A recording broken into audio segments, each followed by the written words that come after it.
This is our league, and this is your league. From the 55-yard line on CFL America Radio and the Sports History Network. I want Frank to do Madden in all kinds of scenarios, you know. I would just carry him around with me saying, hey, how would Madden do this? How would Madden do that? It's really pointless to have him do football anymore because what you'd really like to hear him do is like figure skating. And, that's a figure eight there when you make the 8 on the ice. I mean, if you could, probably if you could do a figure 7, I mean, you'd probably get more points, but it's so hard to do that nobody's ever done it. Sure. Well, see, football, he's useless in football now. You want him in all the other stuff. How about Madden on a racist jibe about why Tiger Woods is better than all the other white golfers? Hey, there's one I'm not going to do. Come on. Here's a guy who's just trying to get a recording for his own archives and then bring that to the bosses and say, hey, I should be on Fox Sports. I might not be the smartest guy, Chuck, but I do know enough to know that I can't do that. Please. Oh, man. My back hurts. I'm laughing so hard. For those of you just tuning in, it's Frank Caliendo from Mad TV, Fox Sports. Who actually, did your checks say Fox Sports on them or just Fox? They actually say Girl Group, believe it or not. That's who owns Mad TV. So here's a guy who told you the truth, and it's stupid. He should have lied. It actually says Madden guy. All right, how about this, Frank? How about Madden telestrating video footage of the Taliban's last holdout in Kandahar? Yeah, they're moving it into a smaller space over here. It's kind of like when you can't afford a big apartment. They're putting it in a smaller apartment, and we're going to put an eviction notice out there. Boom! Hey, they're gone. Hey, you don't even get your security deposit back. Here's a group of people who weren't thinking. When they got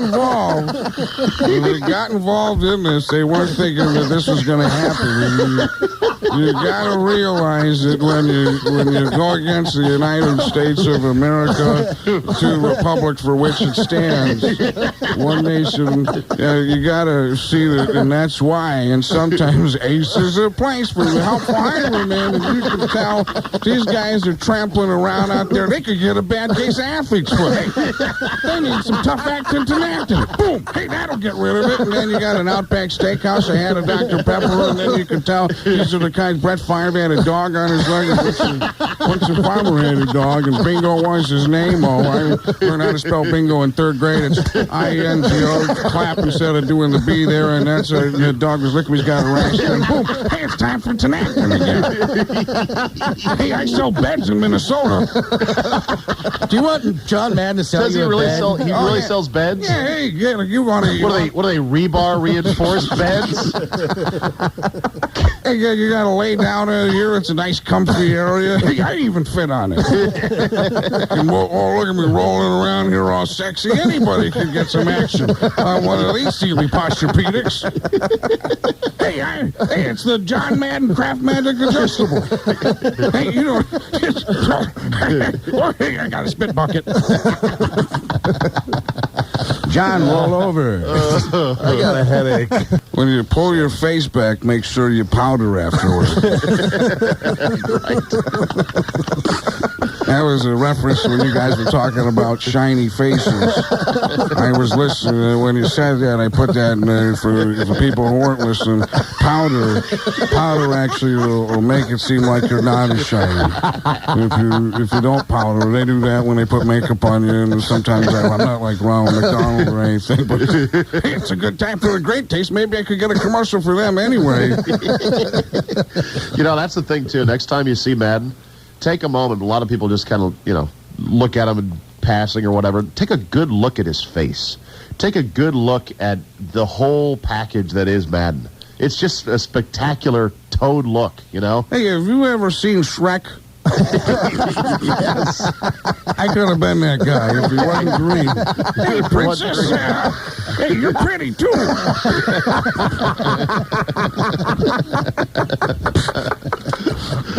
Oh, man. Yeah, then he wants you to stop doing this, you say. That's hard to believe. Yeah, right. I don't understand why. It makes Madden seem interesting, at least for the first time in 10 years. Right, because now his whole act's been reduced to circling people in the stands. Right, circle me, John, right. There are a lot of interesting people out there, and if I'm not circling them, They don't exist. how are you going to notice they're there? That is right, Bert. Still doing the wrong name joke, and it's wearing thinner than anything else I've done. Always a treat when John Madden calls in from his bus.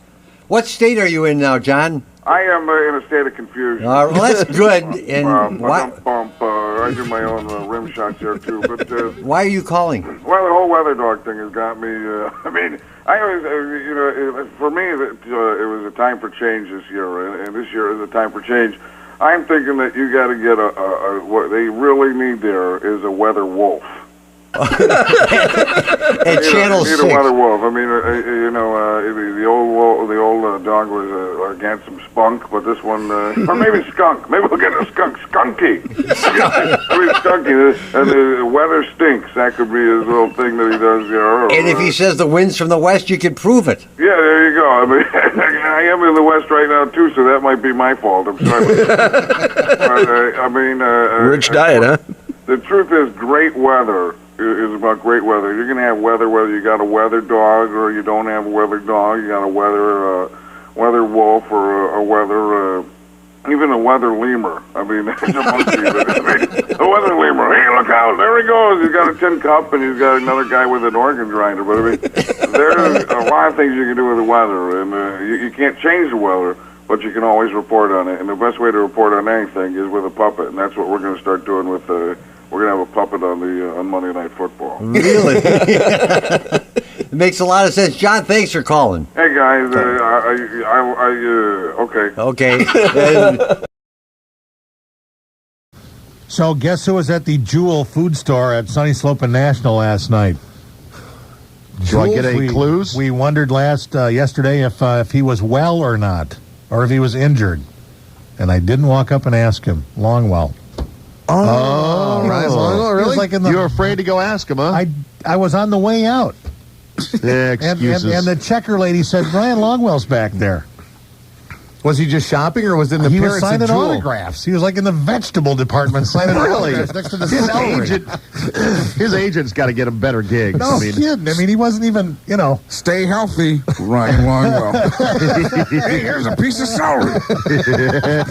Yeah, it was just like that. It was like, I'm not going back there. What if you can stuff celery with meat? Yeah, if you Put the meat inside of it. Well, you could, but you got to cut it open first, and then you got to cook it. If you don't cook it, you got a case or you got a chance of getting something you don't want. And I can't think of what it's called, but if I could, that's the thing that you could get from eating raw meat. Maybe wrap the celery in bacon, perhaps. Bacon makes anything better. And, definitely, you want to make celery better. If you don't dress up celery, it's just celery. You can say anything in that voice, can't you? You really can. I'm realizing that I'm not very funny, and all I do is just talk with a funny voice. Right, you don't think things over before you say them. You just say them. Keep talking. No, but you got the Madden syntax down perfectly, and that is to take something like celery. If you've got celery, then you've got something that you don't want. Something very basic. You can't make it complicated, and I don't usually use a word like complicated, but you can't make it tough to understand. Hard to understand is probably what I would say there, and probably hard is an easier word than tough. Hard is hard. Tough means tough, and this isn't tough. And, right. Celery isn't tough. Celery is for people who like dancing, and I'm not a dancer, but if I was, I would probably like celery. And, right. Every phrase, every sentence must spiral down onto its own reverberations, its own like self-analysis. On your way into a black hole. Right, exactly. Right. Hey, there's Hell 2000. I was at the store the other day because I was gonna buy the new one of the new football games for my PS2, and I said, "Do I get Madden 2002?" And I said, "No, I can't because I hate the guy. I really can't. I can't." On my website, Steve, I have Madden downloads on frankcaliendo.com. You can go, or maddenguy.com. Spell Caliendo. Caliendo. Okay. It's got alien in the middle of it. And, I don't know why, but it does. This must mean something. And these are you doing Madden? It's me doing Madden. It says Excellent. things. It's things like, Hey, here's a guy who wants a smaller window. Hey, this guy, if your computer crashed, you can call Microsoft. Oh God, that's great. and it's really fun for the first 4 minutes. No. It gets. I did it, and I was proud of it. I listened to it. I'm like, why? My brother did the website. I'm like, just turn this off. Hey, you've reached a critical stopping situation. So that's a critical stop beep is hit there, and when you hear the critical stop beep, that means there's a stop that was critical, and now you have to click on something. Can you cut one for me that talks about Madden discussing how to surf for girl-on-girl porn? Come on. Hey, we'll do that one. Hey, Come on. No, I'm really going to do it. I said I was good, and here it comes, quote unquote. I can't say that. Anyway, you didn't say what it was, and I kind of felt like it, and I don't know if we got it cut out. But here's when you're looking on the internet, you got to look for you got to put in some keywords. You got to go to maybe Yahoo or Google or something like that, and then you look up boobs or ass. And you look for something backdoor. Sometimes you look for that, and if then you look for tasty young teens. If you look for that, you look for girl on girl, and you put that. You can't put girl and then on and then girl. You got to put it all in quotes. Then you get it. If you do, you'll get other things like girls dancing on cars, and that's not with other girls. And see, it comes up in there. But if you got it in the quotes, you got to get girl on girl. Now, I've never seen this, but I've heard that that's. And when you see it, that's the kind of thing that happens, and then you know it. Bravo. I will, the frankcaliendo.com will get prominent linkage over at And if Zabe.com. you're really dumb, maddenguy.com you can go to too. Okay, maddenguy.com is good too. We'll put that up there as well. It's easier to spell. They both go to the same thing, but when it's easier to spell, people will go to it. Right. Now it turned into almost like Forrest Gump. Stupid ears and stupid does. Right. My mama always said life was like a box of chocolates. You don't know what you're going to get. And hey, tell Eric to cut up that Google search cut there from Frank. Right. Steve Zabin. That's a must for my site. Steve Zabin is a great guy. When I say a great guy, I mean he's a guy who's great. And I mean any guy who can get me to talk about girl-on-girl surfing the internet. And when I'm talking about surfing the internet, you're not actually surfing. You're looking around. Surfing that's a term. It has nothing to do with water. If you use your water in the computer, unless you're drinking the water, you can drink water. You can drink water and use the computer, but you can't put water on the computer.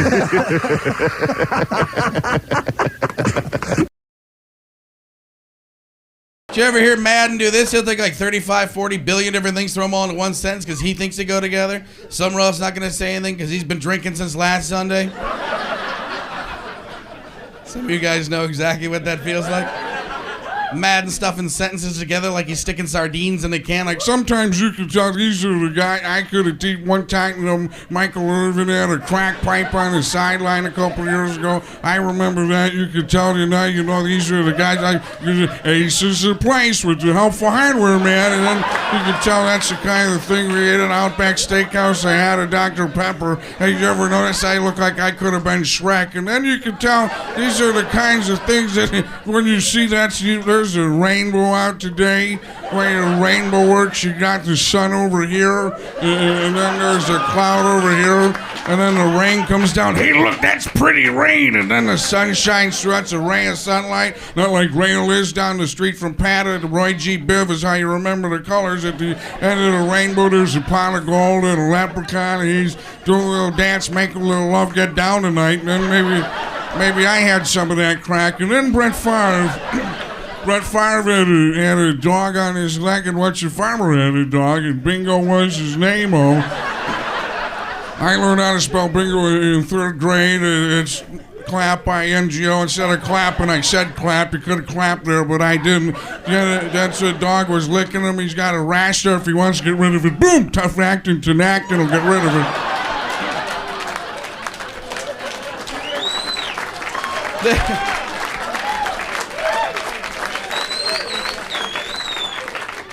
You see that face he makes all the time now, too? It's like he just ate a really big lemon.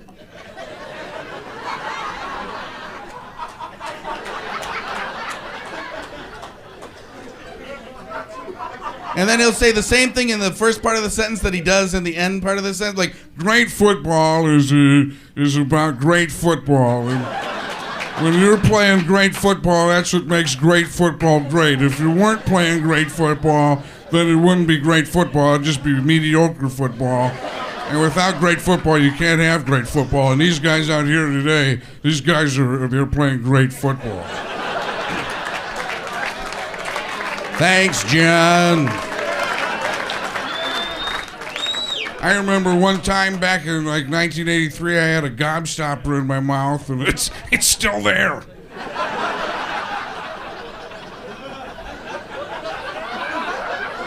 I do a great trollish version of Robert De Niro. Hey, you talking to me there?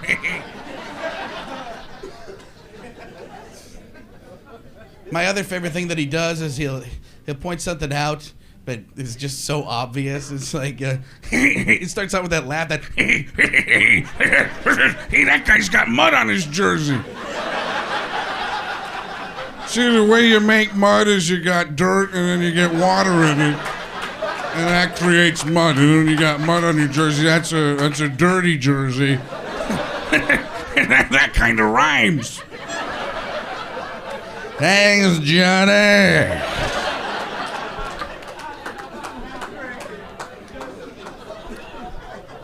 I saw something out of my left eye yesterday and realized that I can see in different directions. I'm like a fish. I can look forward and look in 3 different directions. I can see the whole field. And when you can see the whole field, that makes it better. Kurt Warner can see the whole field, and Marshall Falk can see the whole field. But I am another guy who can definitely see the whole field. And Chuck, I don't know if you counted, but I said probably 37,000 times last night. Yeah, and at the end of the game, bad analysis. You can't go for the win here. Go for the tie. And I still think they shouldn't have gone for it. That was a mistake. You never want to win the game on the last second. You don't want to win that game. You never want to do that. You play for kissing your sister. If you kiss your sister, I mean, a lot of people think that's not good, but I've kissed my sister, and I'll tell you, you don't go for the win. The Super Bowl. Hey, I mean, there's a lot of, and they call it the Super Bowl because it is super. And if they didn't, it'd be the Clark Kent Bowl, and everybody. That's a promotion. Bring glasses to the stadium. You go for the tie. Don't go for the win. Were you under any orders, John, yesterday, if Pat did start off on some sort of rant in the postgame to take him out? Right? I am not gonna. I cannot move that fast. Put him in a headlock and maybe submission hold. We had a couple of U.S. Marshals there and a couple of ninjas.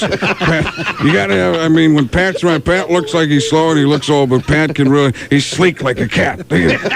He's like a wolf or a fox. They call him El Zorro. El Zorro in España. In España.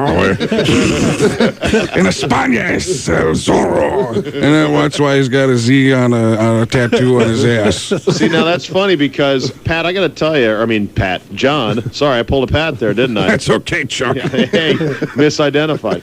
I saw you, John, on Bourbon Street earlier in the week with the lovely Leslie Visser. Yeah, I love being with Leslie Visser, and she is. We were playing what I like to call color and analysis, and you're not going to believe what I got to circle. Well, Circle is, John.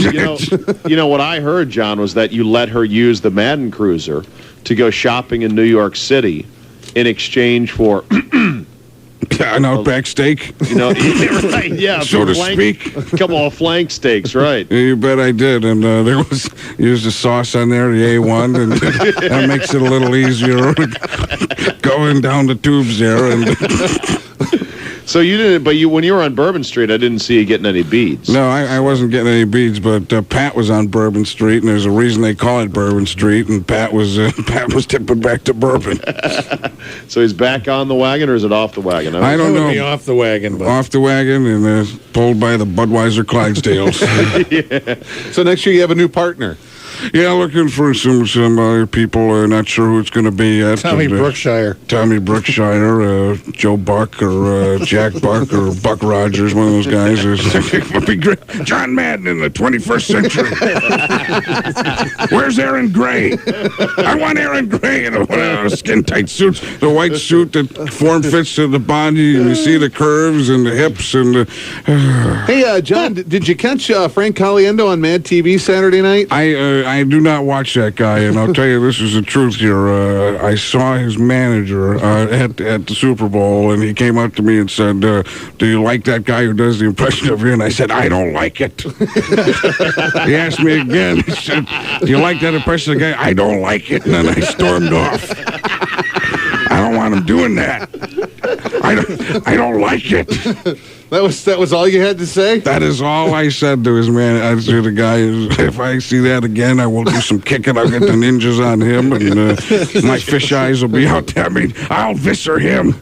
Yeah. How much time did John Madden put into that farewell when he's gone? He was talking about him, being a jewel or a treasure, and we're all going to treasure you. Yeah, we're all going to. When's my weekend with Pat Summerall? Because I want to treasure him too. Still boozing with him. Want to pet him? Welcome to the Pat Summerall Petting Zoo. The Patting Zoo. The Patting Zoo, where you go to get patted.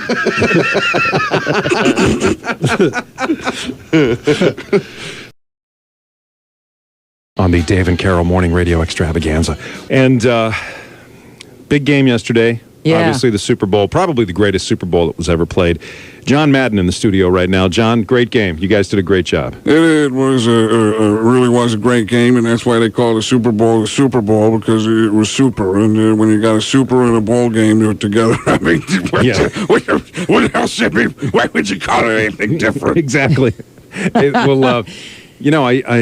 don't exactly know what happened with you and Pat last night, but we did receive these flowers here today. Yeah, he dropped these off for you. Big bouquet of flowers. Right. And it says... Those are beautiful. Yeah, right, they're for you. Dear John, if I can read the card, I mean, I hope I'm not intruding. It says, Dear John, thanks for last night. We should have done that a lot sooner. Why did we wait 21 years? Love, Pat Summerall.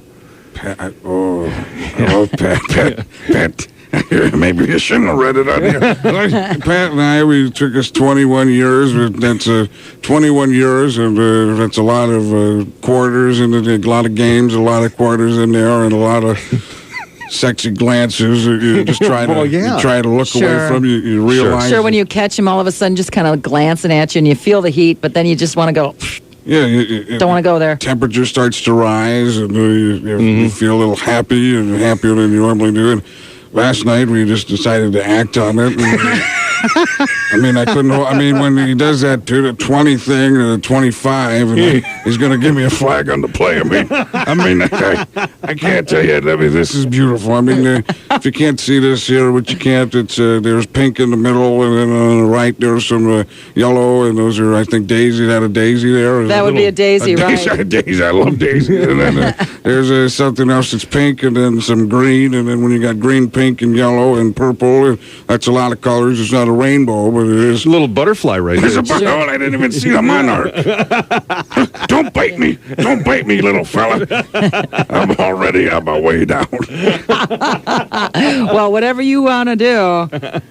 Hey, kind of a bittersweet thing, though. I mean, even though you had your wonderful send-off with him, it was kind of bittersweet doing the game, the last one you'll ever do. He really has some soft skin. And he rubs that makeup-filled cheek on my cheek, and when our makeup blends a little bit, just something special, something I feel. I'm glad I could be here to share with you There's guys. nothing wrong with that. How did you get here so quickly? I mean, I thought you were just a bus guy. You just like the bus. I didn't take the bus, but we filled it with Dr. Pepper. Dr. Pepper makes your car go fast. I mean, you can put a Dr. Boom. I got my own sound effects. Yeah. It is really a beautiful thing, and I'm losing my flower. My flowers are being Well, the flowers. We're just moving it because we have people in here. That's, I didn't even notice. Yeah. Actually, I looked out of my left eye. I could see it out of my left eye, like last night when I saw on the sideline somebody hurt there. But I used my left eye, and like a fish, I can see both ways. But to the left eye, that's the powerful one. Now, do you have any sort of pregame Super Bowl ritual that you undertake? I mean, obviously, it was the last game with Summerall, but Well, Pat and I, we do a little thing. We play one game of tic-tac-toe. He asked me to practice my O's there, and he works on the X's, and X marks the spot. And we do a little slow dance. That was the predecessor to the flowers. Yeah.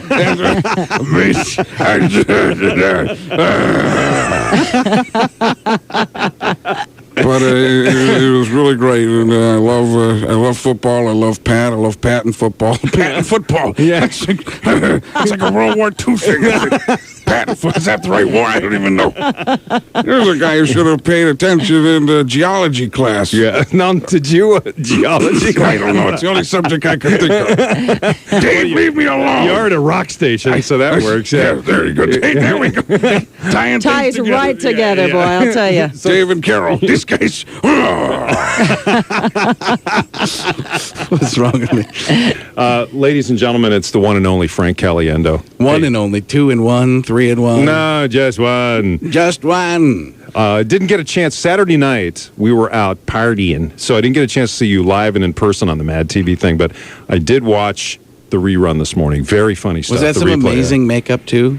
It was good. And who was the guy that was doing Summerall? Will Sasso. He's been on the show for a while. Big. Very funny. He was in the bottle. I mean, it was. Yeah. It was. When you missed the take they didn't show was he was pouring I think it was like a mock JD or Sam Adams or something. No, not Sam, but JD or something like that. It was poured and it was overflowing for like 3 seconds. He goes, when? It's all over. No more. No more there for you there, and it's over, and boom. Okay.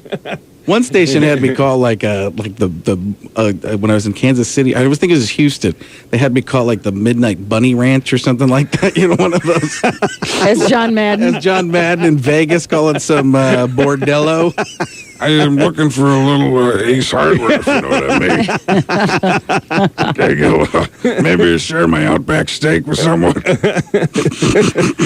They probably didn't even know who you were. It was The lady said, I said, do you know, you're looking, I'm trying to get away from Pat here. And, I don't know if you know who I am. And she's like, oh, I know who you are. Really? She's like, a lot of famous people call me. Oh, good. Who else is called? I mean, that's what I would be doing. I'd be like, who else is called? I should have asked at that point. Now, just so you got the list. How's your Joe Buck? Because it looks like he might be the guy to fill in, Summerall's shoes. I don't know. I don't have a Joe Buck yet.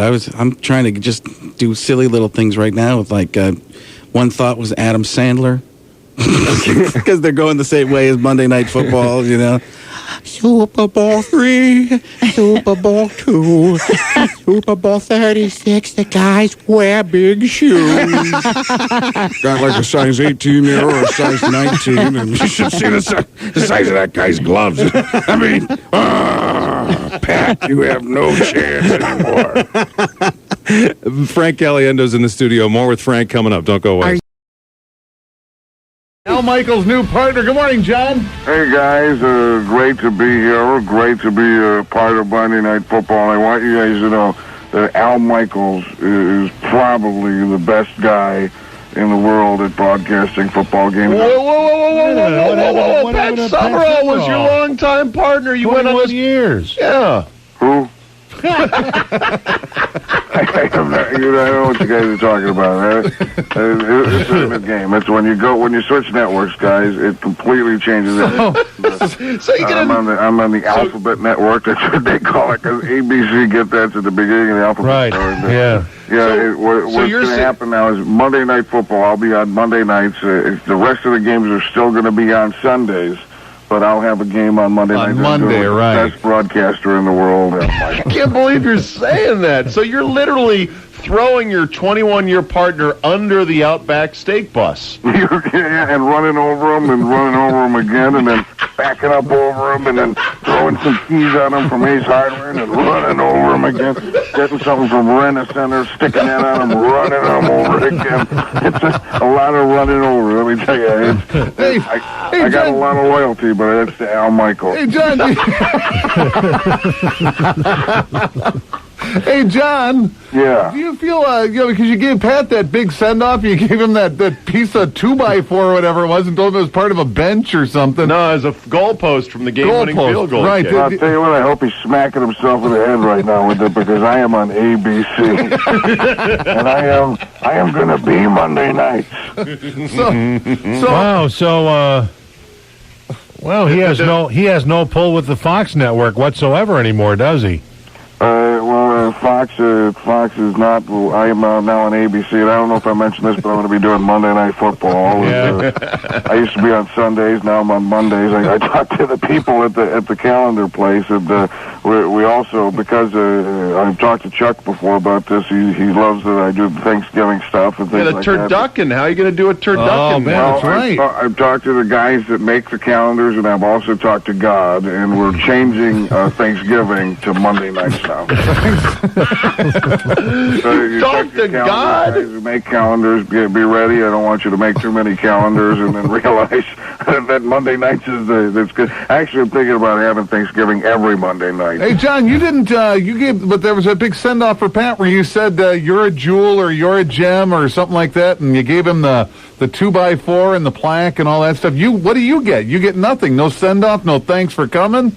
No. Yeah, I don't want that. I want to go over to ABC at Disney. I'm trying to do a Disney film there, and I want to be the next Aladdin. Shrek 2. Right, I thought you already did Shrek. A whole new world. I mean, I can sing, I can dance. Hakuna Matata means no worries for the rest of our days. All right, well, John, good luck with this Monday night thing. It was apparent from the beginning that Madden is in love with Brett Favre. Oh, it was like a Brett Favre masturbation fest. And we have John Madden on the phone with us this morning. Hi, John! Hey, guys. Brett Favre could probably do a great morning show, too. I mean, he can do voices. He can really lead you into a song. He can lead you out of a song. I mean, the guy, if there's humans playing football and they were only allowed to be humans playing football, Brett Favre would not be allowed to play football. I mean, every week on Monday Night Football, I have a new best player in the world. Yeah. And Brett Favre actually was the best player in the world for 2 weeks in a row. This week, he was the best player in the world, and he wasn't even playing. I'd rather talk about Brett Favre and how he was great last week than actually call the game this week, because that's how good Brett Favre is. Brett Favre you can't get Brett Favre. You have to say his name. You can't even say he. You got to say Brett Favre. You got to say Brett Favre knows that Brett Favre is doing well today. I mean, it's like and that's what football is all about. And your opinion of the Chicago Bears this year? Well, yeah, I mean, the one thing that when we were in Champaign, now Champaign is the name of a city. We weren't in a champagne glass, which would have been awkward. I mean, although Brett Favre could do it, and I wouldn't mind. But I mean, the Bears, they're not scoring enough points. You got to score more points than the other team if you're going to win. Absolutely. Yeah. That goes without saying. They're not doing that. And on defense, you got to tackle, and they're not always tackling. So the keys to the game is to score more points and tackle, and they're not doing that. And when you don't do that, there's a win column and a loss column. There's also a tie column. But the loss column is worse for the Bears than it is for. I mean, the Packers have a win and loss column, and their win column is higher, and their loss column is lower. But that's because of Brett Favre. Oh my God! Hey, you guys, I was thinking about sending Brett Favre to the Middle East. Yeah. Yeah, he could. Brett Favre could find Osama. Uh-huh. I mean, that guy, he could hit anything with a football. Boom, hit him. Boom. I like the entertainment ridiculousness of it because I've had to go in the booth for like a Cardinals game and a Cubs game and stuff like that when I was doing some press, and it's not easy because you got to come up with a lot of stuff to say. Yeah. And there's just nothing to do a lot of the time. And with football, there's a lot of time where there's just nothing going on. Then that's why Madden gets into those situations where he talks about his guy's jersey is muddy and there's less mud on the field. Yeah, there's nothing else to say. Well, the thing is, his beginnings of sentences are the same as the ends. I mean, a simple way to do a Madden sentence is just turn it around and turn it in on itself. It's like great football is about great football, and you've got great football players playing great football. Well, that's the best kind of football playing. If you don't have great players playing great football, well, that's just regular great football. All right, Frank. Hey, appreciate you talking to us this morning. Thanks, guys. All right, take care. You too. Frank Caliendo, check him out on the web, www.frankcaliendo.com or maddenguy.com. John in the studio with us. John, good morning. Hey, guys. It's always great to be here. Sometimes it's great to be in a different place, and then you get to this place and you realize you like this place better. But when you get here and you feel it and you love it, KY. Those are my two favorite. There's two favorite letters that I've ever had. K and Y are two of them. I remember Sesame. I remember my favorite episode of Sesame Street. It was brought to you by the numbers 99.7. And the letters K and Y, and I thought to myself, "Where's Larry and Tana?" That's the kind of thing I'm thinking. If you take one Larry, one Tana, and one Max, and you put them in the same place, that doesn't add up to 99.7. But you could, you could say KY, and that would mean something complete. That'd be like a video you buy at one of those stores, a KY and two guys, a girl, and some ointment. Right. It's actually not ointment, but I try to say the right word.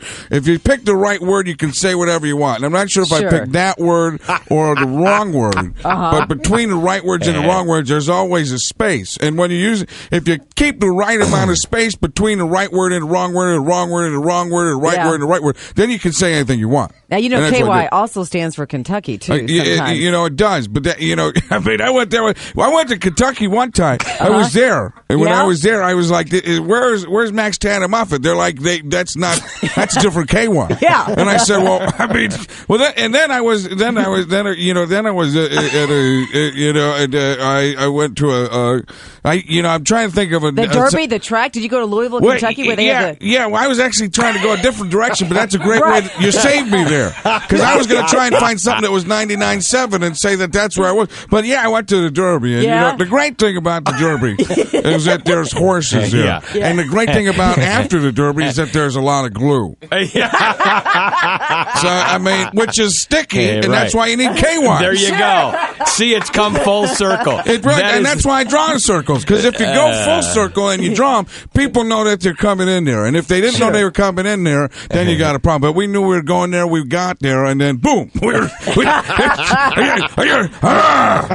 you going to be at Stanford's Comedy Club in Westport tonight to see Frank Caliendo? Yeah, that guy, what a treat he is. I mean, he's a lover, not a fighter. And let me tell you, I tried to pick a fight with him. I ended up loving him. That's kind of, which again, we get back into it's like loving yourself in a way. And That takes you right back to the KY, Tell you what, John. I am never going to enjoy myself alone again after what you just said there. Think about that. You know, I mean, I'm going to get that Max Tanner and Moffat video.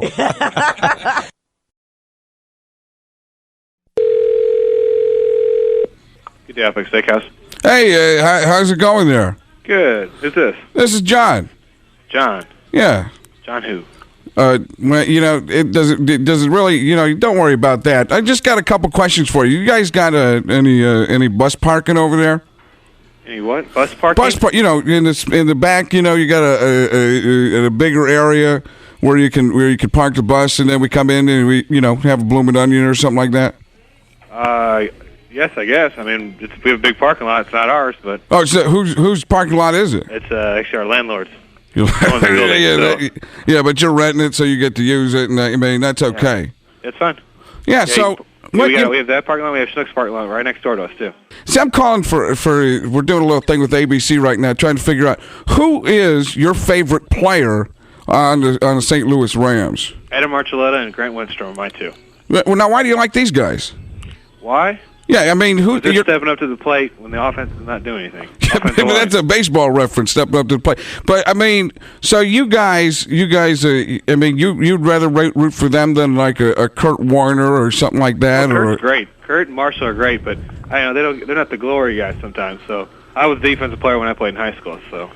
You were. So see, that's what it is. I mean, I love the defensive guys too, but I mean, the great guys are the guys who are doing the things that nobody realizes that they're doing. Yeah. But you're one of those guys who does realize that they're doing it, and that I mean, that's the kind of thing that's what makes this great and what makes you great. Mm-hmm. So, you know, my buddy Al and I, we're thinking about stopping down.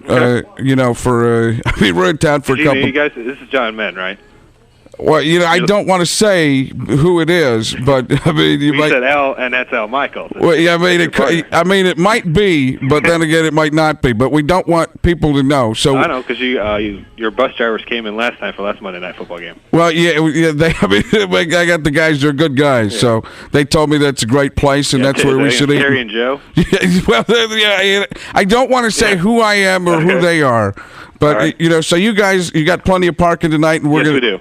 So we're either going to be there tonight or we're going to try to be there tomorrow or sometime in between those 2 days. Okay. Okay, well, thanks a lot, man. We'll see you later. All right, thank you. All right, man. Bye. Okay, so there's this guy, and he's a big guy. He was an ex-offensive lineman. Then he became a head coach in the NFL for the Oakland Raiders. He wore a lot of bad 70s clothes, and he was the head coach of this team. It was just a hit-you-in-the-mouth, crazy football team. And then he gets out, and then the next thing you know, he's in these beer commercials, and he's busting through walls, and he becomes a broadcaster, and he says boom and whap, and he's drawn on a telestrator, and he gets really loud, and he gets really fast. That's the old body slam, you know, like they do in wrestling. Boom! He rides around in a bus. He doesn't like being in a plane across the country, going from town to town, game to game, city to city. People can't get close enough to him, but he's kind of a loner. He's a guy that likes his privacy, but on Sunday, he will light up your television screen with words that aren't even words. Boom, right there, that's a wham block.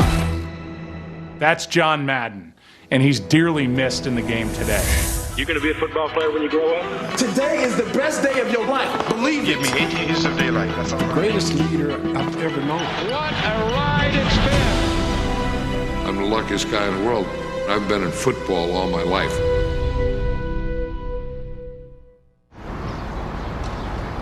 Behind John Madden's office in Pleasanton, California, is an old Raider blocking sled. The core of it was football. To me, this is where it all starts. You see the 7-man sled. It's the greatest game in the world.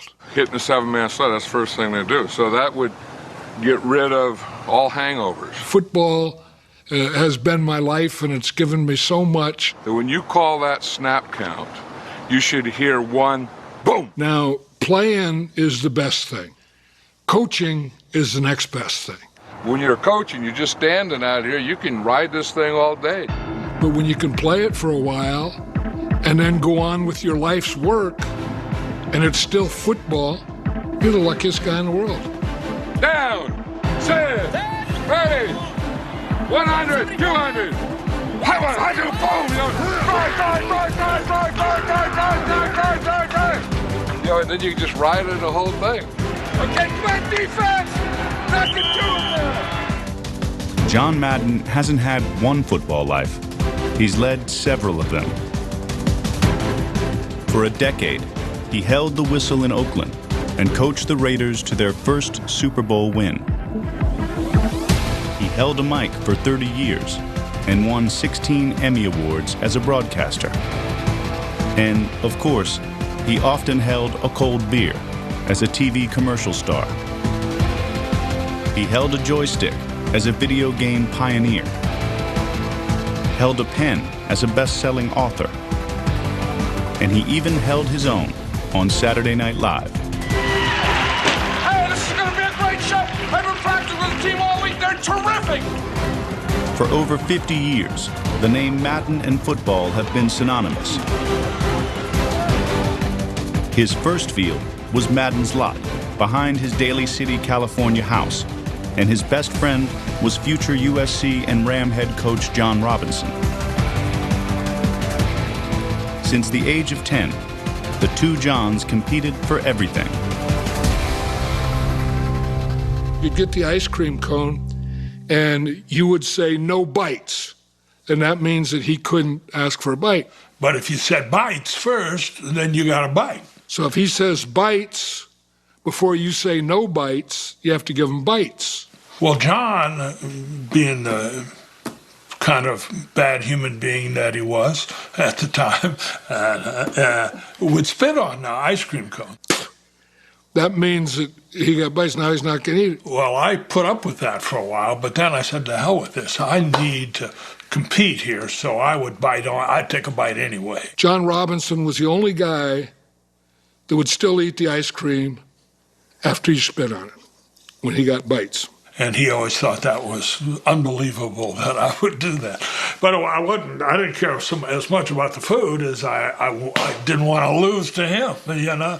John Robinson, close friend of yours, and what a nice man. Well, forever. You know, John Robinson and I grew up together. We were in grammar school and all that. We were going to be the two greatest players that ever lived. We were going to play for the Yankees in the fall, in the summer, and the 49ers in the winter. If we watched the 49ers and Hugh McElhaney made a great run, we would always say, I'm Hugh McElhaney, you know, and then you'd make a run. John's favorite player was Bob Tonoff. I'm Bob Tonoff, and you'd get off me there. We would stand in front of mirrors and practice our batting stances. I'm Ted Williams, you know, bat straight up, feet together. But we began to realize that maybe this fabulous career wasn't going to happen. The Daly City duo went to the University of Oregon. Robinson played for 4 years. Madden lasted only 1. It wasn't a good fit. I didn't have a car, and it rained every day, and you had to walk, and it just... So anyway, I went to Cal Poly, and that was everything that I needed. I mean, I was able to go there, graduate, get my teaching credential, get my master's degree. In 1958, Madden was drafted by Philadelphia in the 21st round. But in training camp, he shredded his knee, and his career was over. He wanted to coach, so he spent the '59 season watching film with future Hall of Fame quarterback Norm Van Brocklin. He called me Red. He said, hey, Red, come on up here with me. And I sat up there with Dutch. I'm the only one there, and so he was talking out loud, and then he started talking to me more. I never had it. I'm not saying, I said, yeah, Dutch, why don't you have Tommy McDonald do a poster and then hook up and see if, you know, it's something. And I never did anything like that. I just listened. But it was the greatest education I ever had, Norm Van Brocklin. Madden also attended a coaching seminar given by his idol, Vince Lombardi. It's the power sweep. It's the lead play in our offense. And Vince Lombardi spoke on one play for 8 hours. This is the play we feel that every defense that we face must stop. One play, 8 hours. This is what we call running to daylight. I could have spoken on any subject for like 2 minutes. Inside the defensive tackle, inside the defensive end. And I realized at that point, I don't know a damn thing. You know, I'm a bluff. My knowledge was just surface. Madden was a newlywed and soon to be father of 2. He needed some paychecks, so he quickly worked his way up the coaching ranks.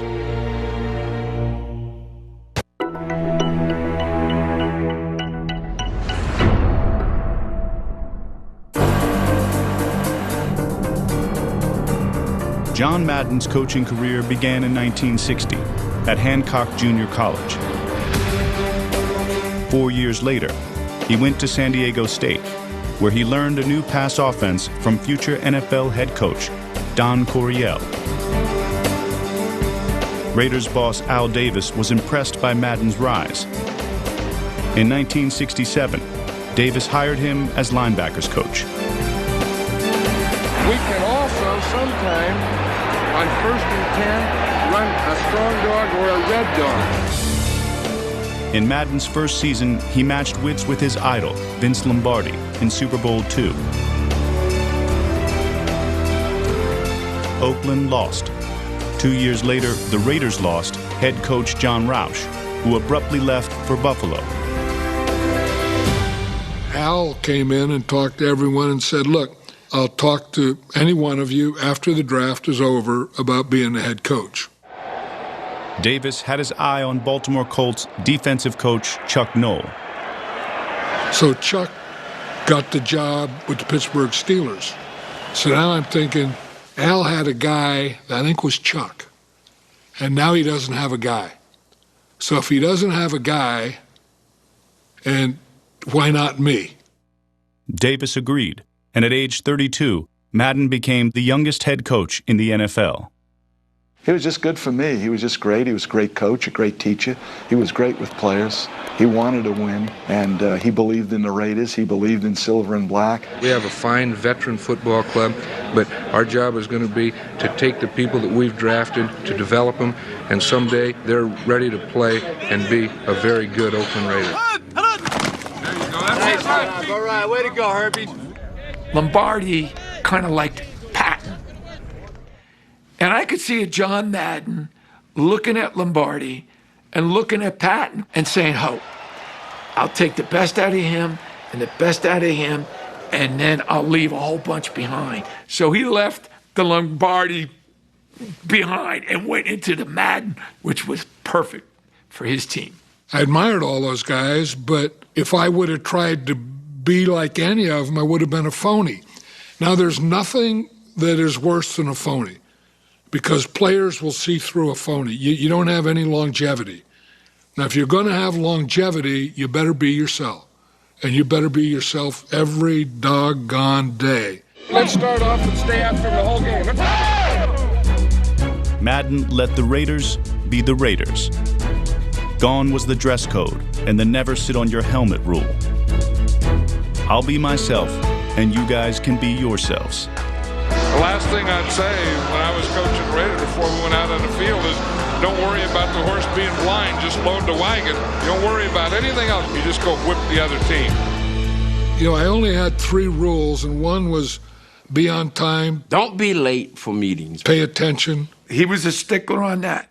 Play like hell when I tell you to. You play hard when I tell you to. You know, you have to wear a necktie or something on the airplane. You know, that's never won a game. And he never had a superiority approach to it. We're all kind of down in the dirt here, and like in Madden's backyard, and this is how we're going to do it. He knew that some guys needed a kick in the butt. Otto, you dumb quit holding. Madden learned that a pat on the back worked too. As a coach, you know, when you yell at me, that doesn't do any good. And he looked at me and said, Art, don't be so sensitive. Just out of nowhere, don't be so sensitive. But I was a sensitive person. And you know what? Never yelled at me again.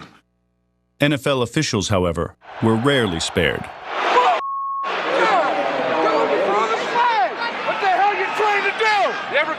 running on them? Sometimes as a coach, you just had to yell. You jerk! You big jerk! It was easier to yell at officials than it was to players. You don't call. Yeah, you! He was what you want in a football coach. You want a guy who's gonna let his players play, let his players beat themselves, and fight for them. Sometimes you gotta let the horses run wild. And that's what John would do, let the horses run wild. Here come all the Raiders. Holy Toledo, it's a free-for-all.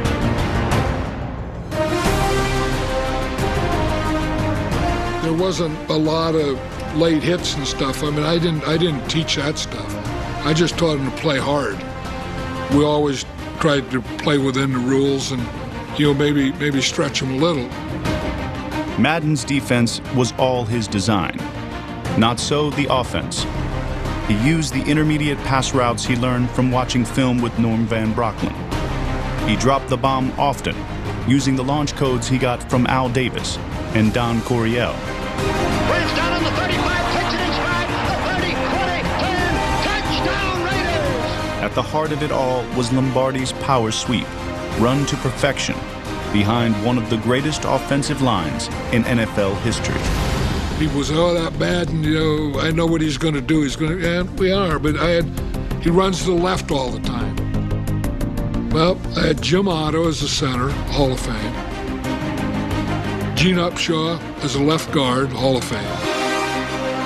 Art Shell, left tackle, Hall of Fame. Why wouldn't I do that? Madden won 6 division titles in his first 7 seasons. But the best was yet to come.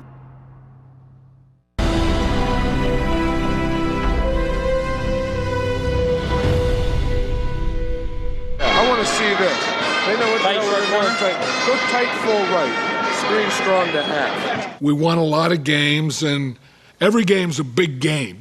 People say you didn't win the big games. Well, tell me when there's a little game.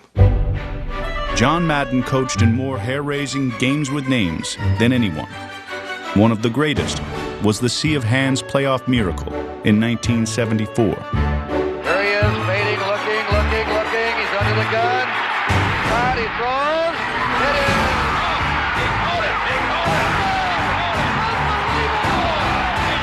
You'll never see a better game than this one, ladies and gentlemen. I'm sure you'll agree. The ghost to the post from Ken Stabler to Dave Casper helped the Raiders beat the Colts in the 1977 playoffs.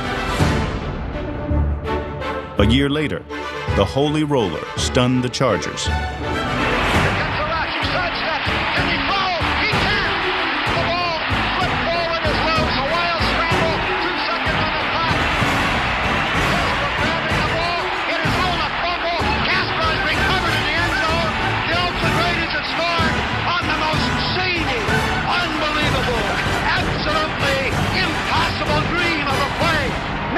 On the field. He wants to know if it's real. They said yes. Get your big butt out of here. He does.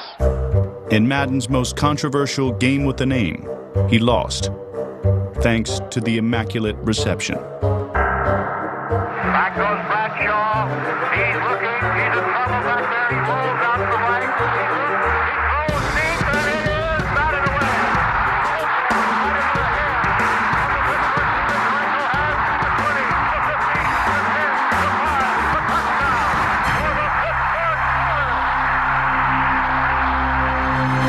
Franco went in, no one called touchdown.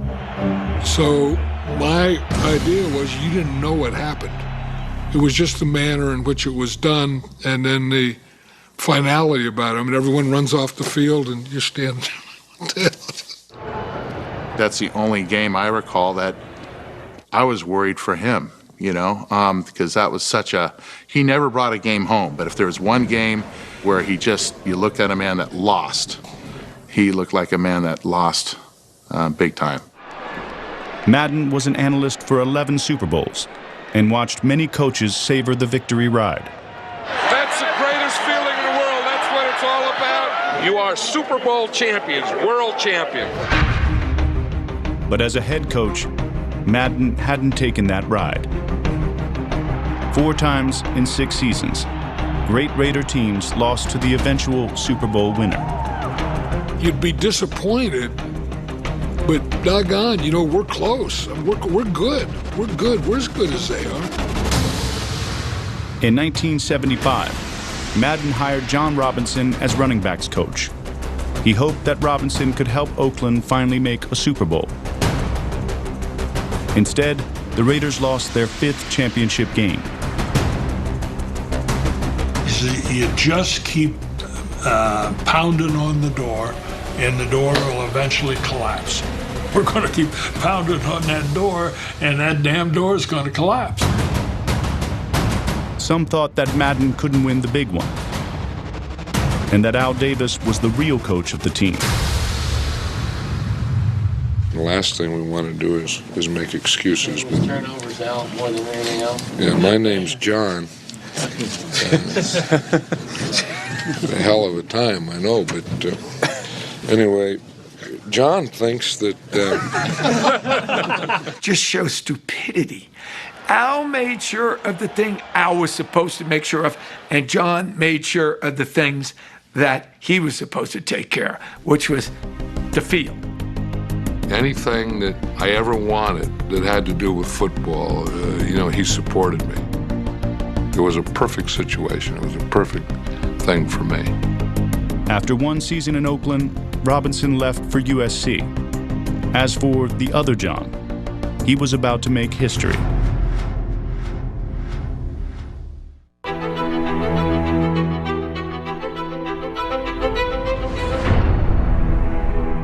There gets to be a point in every game where you eliminate the outside. When you get closer to the game, the circle narrows, and then it gets to a point where it's just us against them.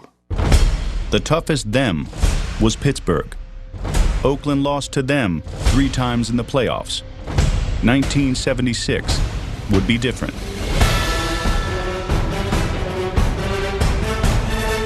On opening day, the Raiders roared back from 14 down to beat the Steelers in the final seconds. Stabler rolling to the left. He could take it in. He cuts it under. He's at the 2. Touchdown Raiders! Well, that's all they got. 28 off. Snap. Spot. Kick. Good. John Madden shows jubilance and exuberance. There you go. Great game. Run away. Gotta push him on. Oakland was near perfect, losing just once in the regular season.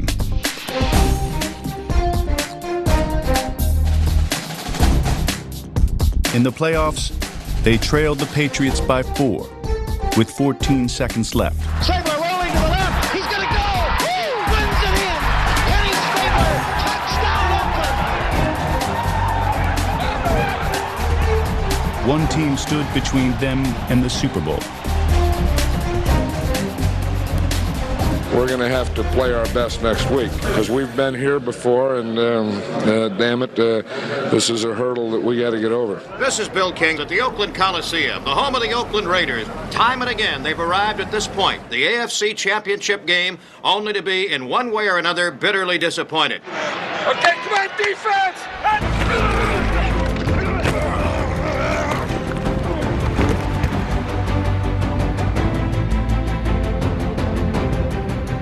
The Raiders dominated from start to finish. Stabler play fakes, drops back. Here comes the rush. He gets rid of it. Deflates them. Touchdown Raiders. Here comes a blitz by him, and he throws. Touchdown Raiders. The Super Bowl really exists for the Oakland Raiders. All along they've been thinking it was somebody's crazy illusion. I want to talk to you. You're just so happy. You finally get there, and you probably do a lot of stupid things. I mean, I probably did. I could have, stuck my head in the toilet. Beautiful thing is he comes out of the shower, looked like a dog with the hair on it. He just came around and shook everybody's hand just like a wet dog. Going to the Super Bowl. Super Bowl 11 was played in Pasadena, where a week earlier, John Robinson had led USC to a victory in the Rose Bowl. Madden hoped to make it a double dip for Daly City.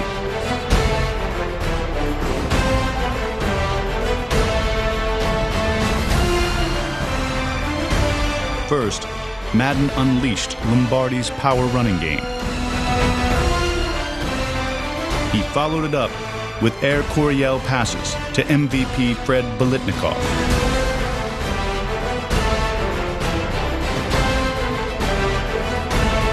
Snake Stabler hissed passes that would have made Norm Van Brocklin proud. The route was on. Stabler back to pass, a quick throw into the end zone. Casper, touchdown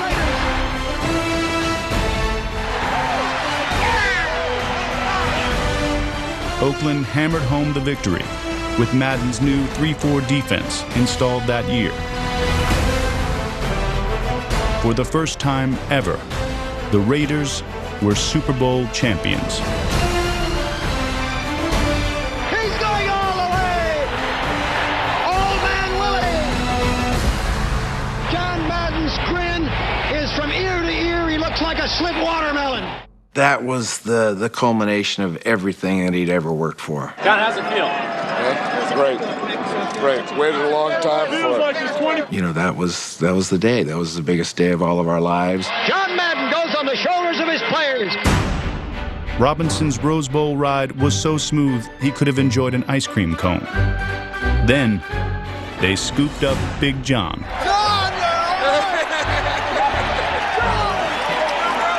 There was a cameraman on the ground, and he was taking the shot up, and he didn't move. And my guys who were carrying me off didn't see him, and they tripped. It was like the building that wasn't built correctly. John started moving in one direction, and you ain't stopping 300 and some pounds. And it was like the London Bridge is falling down. You don't care. I mean, I don't care if I would have fell on my head. You're so happy that erases anything else. I never thought like, oh man, that's terrible. They're carrying me off the field, we'll all fall down. Don't even think about it. Robinson was in the locker room when Madden finally made it in. And I remember seeing him after, and his statement says, who would have thought two doofuses from Daly City would have this happen to him? And I said, that's about it. We were Super Bowl champion, and they can never take it away from you. Maybe the fact that we'd chased it so long made it bigger to us. It was the greatest feeling in the world. There was nothing that can beat it.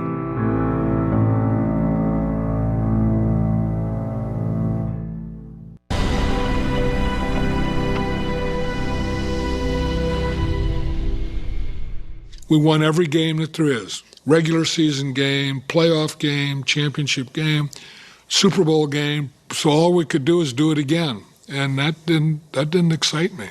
I've been here for 12 years with the Oakland Raiders and 10 years as a head coach. And those 10 years have been the happiest years of my life. I gave it everything I had. I don't have any more. I'm not resigning, I'm not quitting, I'm not doing anything. I'm retiring from football coaching, and I'm never going to coach again. I really didn't respect broadcasting then. I mean, I wasn't a big fan of broadcasting. CBS offered me a job, 4 or 5 games, and I said no. My agent at that time, he said, if you don't do it, they may not want you. I had to try it, so I tried it, and I really liked it. I mean, I really did like it. But not at first. Being a giant on the sideline was great. Not so much in the booth. I should have been sitting on his knee. I should have been like a mannequin. You know, people of a certain age will understand. It should have been like Charlie McCarthy and Edgar Bergen. You know, it's like he took up 4/5 of the shot. It took a while for Madden to learn how to fit in as an analyst. Good afternoon, everyone. Dick Stockton with John Madden. I'm Gary Bender along with John Madden. Hi, everybody. I'm Vin Scully along with John Madden. Frank Glaber along with ex-Oakland Raiders coach John Madden. And looking ahead to the second half now. What do you think? Well, I really think what we thought before the game, that it's still going to be secondary and coverage. As stressful as those early broadcasts were, flying to and from games was worse. And I flew and I got this this terrible feeling. And if you ever have claustrophobia or a panic attack, you kind of feel like you're dying, you know. And, you know, and you start making promises and stuff. And I said, if I ever get off this, if we land and I get off and I'm okay, I'll never fly again. What the heck's that I'm seeing there? Would we catch a little airplane flying? Yeah. Boy, that's too low. Is that a real plane, you think? What do you think it is, a toy? I don't know. Never leaves the ground. Madden took trains instead of planes to get around his phobia. The thing that they have to do is the 49ers play on running downs a 3-4 defense. In 1987, he hopped on the Madden Cruiser and traveled the back roads to the games. Eventually, Madden would become the game's top analyst. He spent 22 years at CBS and Fox, working alongside Pat Summerall. He was John Wayne and Walter Cronkite. You know, that's who he was. And he could keep everything on an even keel. You know, I'd be wandering off, and then Pat, like, could summarize it, like, in 3 words. And I'd think, that's what I was trying to say. Boom, we cross him. The left goes to the right goes to the left. This guy crosses here, he crosses here. They have no idea where we are, who we are, where we're coming from, or who we're throwing to. Very interesting. There aren't many perfect marriages in the world. That was a perfect marriage. That one felt like I was sitting on my couch, and John and Pat were sitting over there in the 2 chairs next to me, having a beer, and we were watching a game. Joe Montana looks more like Barry Manilow, doesn't he?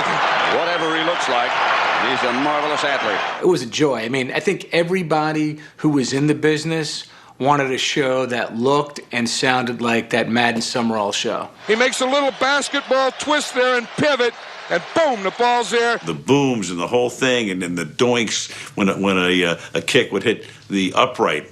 People love that. Listen to this one. Louder than a doink. Those booms and stuff have been with me all my life. Boom! That is a great stiff arm. He was so detailed, and yet at the same time, he could not hide his passion, or most of all, his sense of joy that he was at this game. Like, this is a father bucket, this is a mother bucket, and since the last game, they had a baby bucket. So this is a baby bucket. I guess that clears up the question as to whether they're married or not. And he had guys he liked. Guys who were a little different, you know. Guys whose helmet was screwed on different, you know. I said, John, you need to make a team of those kind of guys. The all-Madden team. That's how it started. And he did. He started it. I told John, I said, I'm 50% of this franchise, you know. And so, then he sent me an ice cream cone.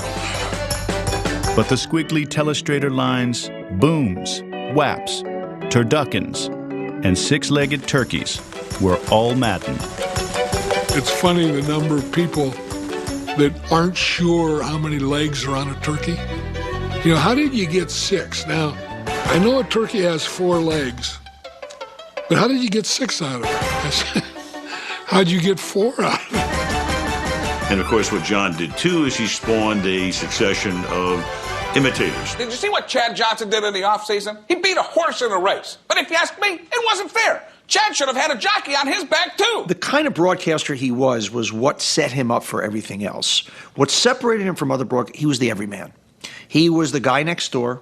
He was the guy you wanted to have a beer with, which is what made him a great spokesman. Then you scramble around like a crazy guy trying to make the big meeting. You can blow your whole career. He was the guy who said to you, hey, if this lawnmower is good, it was good. Have this beer, it's pretty good. He wasn't slick. That's what made him so compelling. So I've probably in my lifetime broken through more paper than anyone in the world record for that. Like I was saying, light beer tastes great. He also sold over 100 million copies of his Madden video game. It all began in 1984, when Madden was approached by Trip Hawkins. He was basically going to be the announcer of the game that you might play or that you might play with a friend. He's going to be the announcer. Now this is what the game of football is all about. And then, of course, if you're playing against him, he's going to be the rival coach.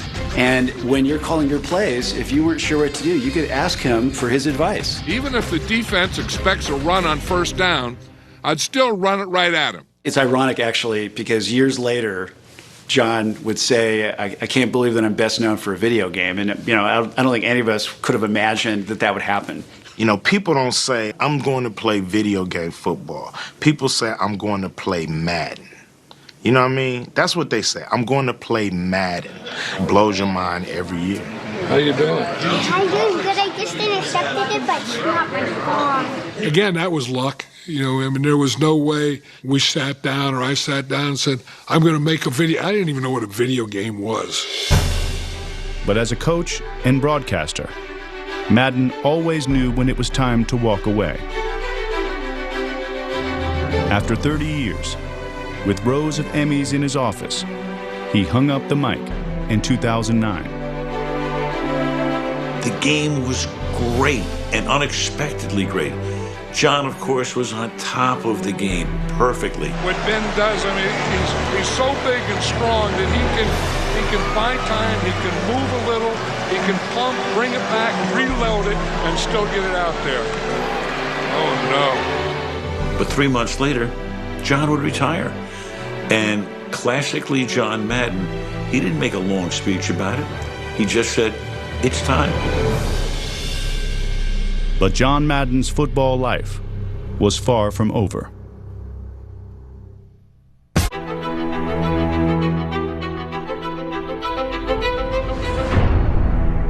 I'm a hang guy. I love to hang out. I love to hang out, tell stories. One of my favorite things in playing and coaches was the bus rides. In 2006, the bus rolled past the old 7-man blocking sled to take one man on the ride of his life.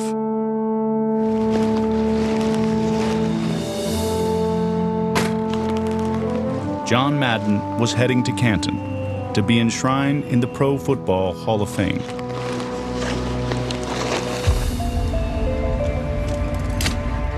Despite winning 100 games faster than anyone and having a better winning percentage than many Hall of Fame coaches, including Vince Lombardi, Madden had waited decades for the call.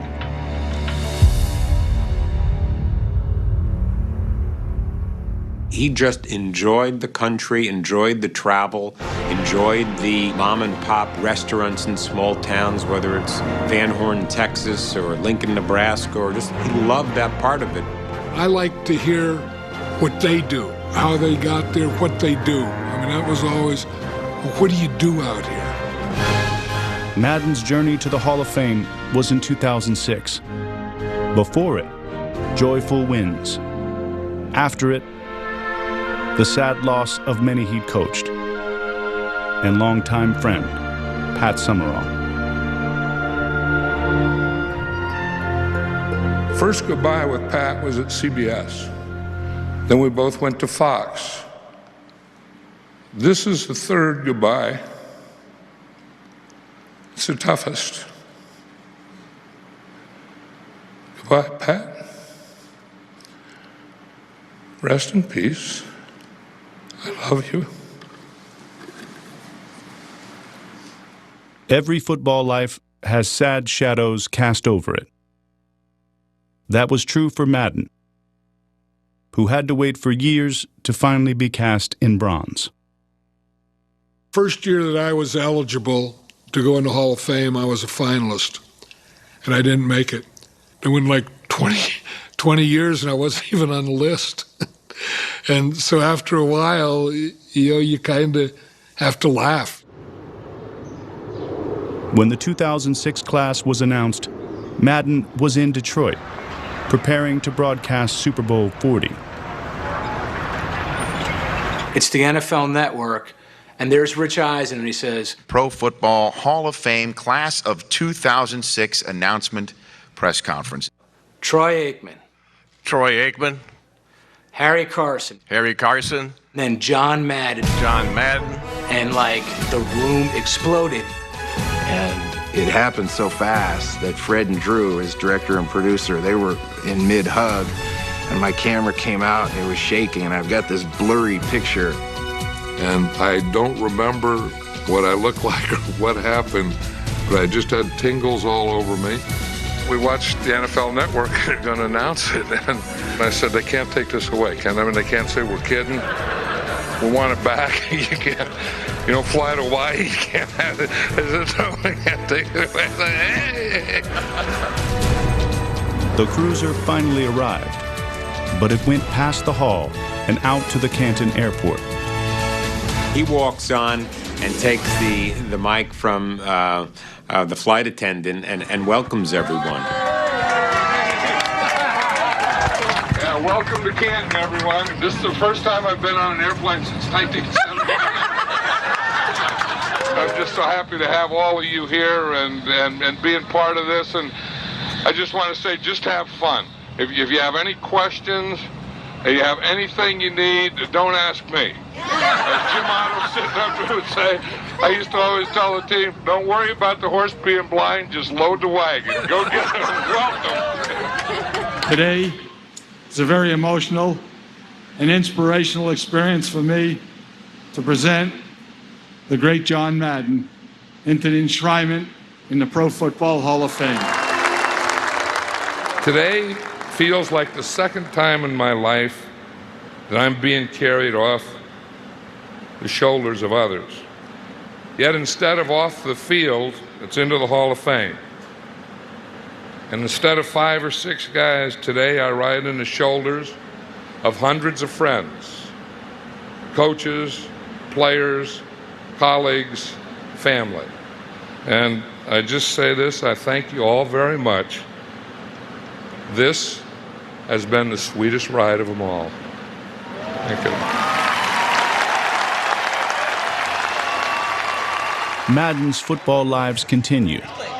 He watches all the games at his production facility and advises the NFL's competition committee and safety panel.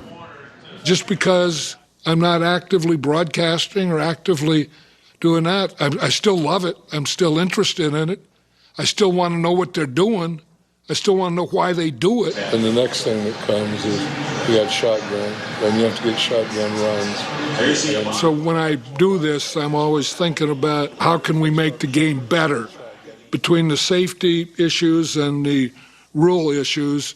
That keeps me pretty much involved. In the NFL, Madden will always be a part of the conversation, especially at night in the Hall of Fame.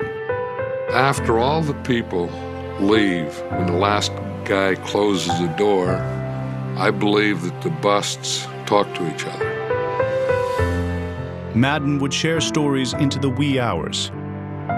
But when it comes to his own lasting legacy, he's at a loss for words. I don't think about that. I don't think that's up to me. You know, I mean, I honestly don't think about that. I don't know. I don't know. We love John Madden. He was true to himself. He was true to the people that were around him. He cared about people. He loved people. He loved his players. He loved his family. And he only wanted the best for all of us. He was a Hall of Fame football coach. He was a gigantic television star. Why? Because the bit of advice that everybody gets, that's easy to say but hard to follow, be yourself. He was able to be himself in spades, and people loved it. I look at so many people that never did what they wanted to do. Maybe a little happy. I look at John Madden as the one guy that I could point to that did what he wanted to do his whole life.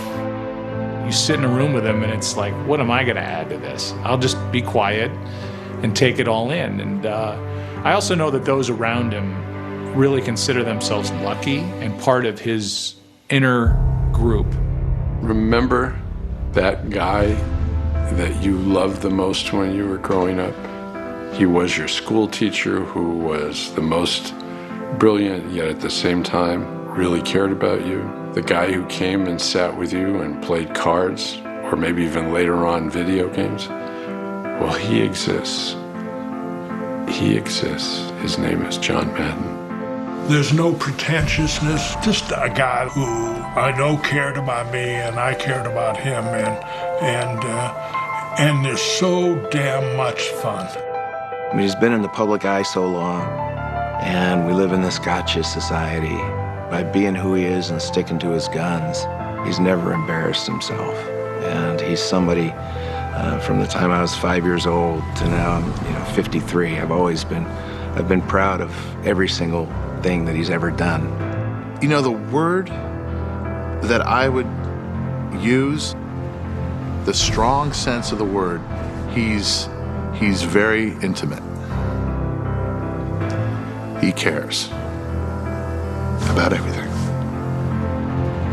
How can you find a game that you really like and you can stay in it your whole life? I mean, I'm so damn lucky that I was able to do that.